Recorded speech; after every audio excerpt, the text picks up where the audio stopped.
সুধীভক্তবৃন্দ, আজ আমরা আলোচনা করব দ্বাদশীর পারণ সম্পর্কে। প্রাচীনকালে ছিলেন ভগবান বিষ্ণুর এক মহান ভক্তা, মহারাজ অম্বরীশ। তিনি অত্যন্ত নিষ্ঠার সাথে একাদশী ব্রত পালন করতেন। হে নারায়ণ, আজ আমি একাদশী ব্রত পালন করছি।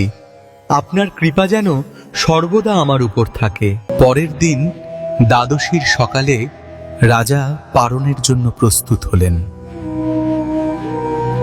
ঠিক তখনই সেখানে আগমন করলেন মহান ঋষি দুর্বাসা। মুনিবর, আপনাকে প্রণাম। আপনি আজ আমার অতিথি। আগে স্নান করে আসুন, তারপর আমরা প্রসাদ গ্রহণ করব। ভালো কথা রাজা, আমি নদীতে স্নান করে আসছি। সময় দ্রুত শেষ হয়ে যাচ্ছে। দ্বাদশীর পারণের সময় শেষ হয়ে আসছিল। দুর্বাসা মুনি এখনো ফিরে আসেননি। তার জন্য অপেক্ষা করতে করতে আমার মন অস্থির হয়ে উঠেছে। কিন্তু সময় দ্রুত চলে যাচ্ছিল। দ্বাদশীর পারণের সময় শেষ হয়ে আসছিল।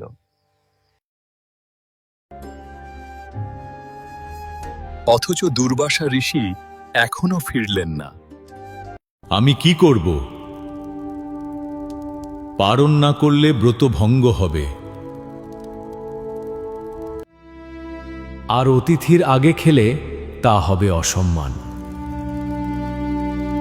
মহারাজ, আপনি মাত্র এক চুমুক জল পান করুন।